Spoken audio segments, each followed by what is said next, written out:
थलापति विजय, ये नाम आजकल फिल्मों से निकलकर भारतीय राजनीति में छाया हुआ है। लेकिन इस नाम को राजनीति में पंख किसने दी? इस नाम को राजनीति में ग्रैंड एंट्री किसने दिलवाई? जानते हैं? इस वीडियो में जानिए। दोस्तों, वो नाम है राहुल गांधी। थलापति विजय देश के नेता विपक्ष राहुल गांधी के हमेशा से फैन रहे हैं। कई दफा सार्वजनिक मंचों से उनकी तारीफ भी कर चुके हैं। लेकिन तमिलनाडु की जीत की पूरी कहानी का असली रोमांच तो पर्दे के पीछे है। चुनाव से पहले दोनों नेता लगातार संपर्क में थे।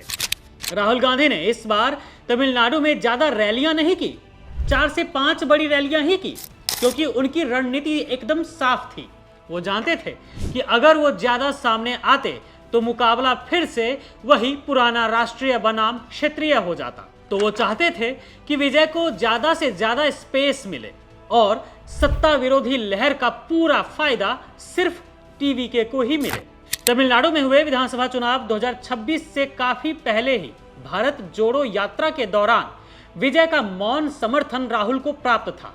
यानी ये डील तो बहुत पहले ही डन हो चुकी थी। इस गठबंधन को बेहद दूरदर्शी भी माना जा रहा है, क्योंकि राहुल गांधी जानते हैं कि अगले लोकसभा चुनाव में दक्षिण भारत में कांग्रेस को इसका बहुत बड़ा फायदा मिलने वाला है।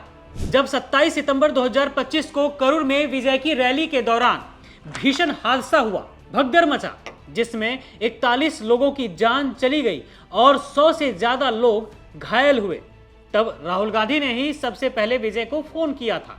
अब जाकर 2009 का एक वीडियो भी काफी वायरल हो रहा है सोशल मीडिया पर, जिसमें विजय राहुल गांधी की तारीफ करते दिख रहे हैं। वहीं अभी विधानसभा चुनाव जीतने के बाद भी राहुल गांधी ने विजय की तारीफ की। विजय ने भी राहुल गांधी की प्रशंसा करते हुए शुक्रिया अदा की।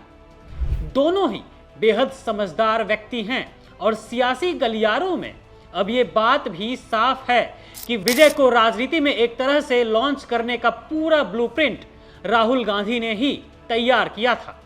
राहुल गांधी ने अपनी इसी चाणक्य नीति से केरल में भी कमाल कर दिया है, जहां कांग्रेस के नेतृत्व वाली यूडीएफ ने 102 सीटें जीतकर शानदार वापसी की है। तमिलनाडु में भी राहुल गांधी ने अपनी पैठ इतनी खामोशी से जमाई कि विरोधियों को भनक तक नहीं लगी।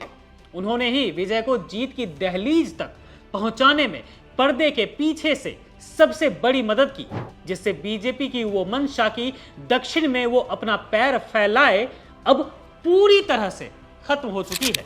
ये जोड़ी सिर्फ तमिलनाडु तक ही सीमित नहीं रहने वाली है, बल्कि आने वाले समय में देश भर में धमाल मचाएगी। राहुल गांधी के इसी मास्टरमाइंड दिमाग का नतीजा अब सबके सामने है। 234 सीटों वाली तमिलनाडु विधानसभा में विजय की पार्टी टीवीके ने 108 सीटों पर जीत दर्ज की है और राज्य में सबसे बड़ी पार्टी बनकर उभरी है, जबकि कांग्रेस के पास अपनी 5 महत्वपूर्ण सीटें हैं। कांग्रेस ने बिना किसी देरी के विजय को अपना आधिकारिक समर्थन दे दिया है और दोनों नेताओं के बीच एक बेहद खास मुलाकात भी हो चुकी है। अब सारे समीकरण फिट बैठ चुके हैं। अब बस विजय को मुख्यमंत्री पद की शपथ लेनी है, जो कल यानी कि 7 मई 2026 को होनी तय है। इस ऐतिहासिक पल का गवाह बनने के लिए खुद राहुल गांधी के भी चेन्नई पहुंचने की पूरी संभावना है।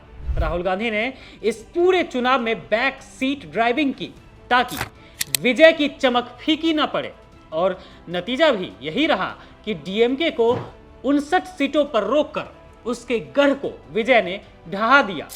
एआईएडीएमके तो महज 47 सीटों पर ही सिमट कर रह गई। राहुल गांधी की इसी बैक सीट ड्राइविंग से आंध्र प्रदेश को छोड़ दें तो पूरे दक्षिण में बीजेपी का सुपड़ा साफ हो चुका है। उम्मीद तो पूरी है कि अगले विधानसभा चुनाव में आंध्र प्रदेश में भी इसका असर देखने को मिले। दोस्तों, ये महज एक जीत नहीं है, बल्कि बीजेपी के लिए एक ऐसा संदेश है कि दक्षिण के द्वार अब राहुल के चाणक्य दिमाग ने पूरी तरह बंद कर दिए हैं। कांग्रेस के 5 विधायक और विजय के 107 विधायक मिलकर एक ऐसी चट्टान बन गए हैं जिसे हिलाना नामुमकिन है।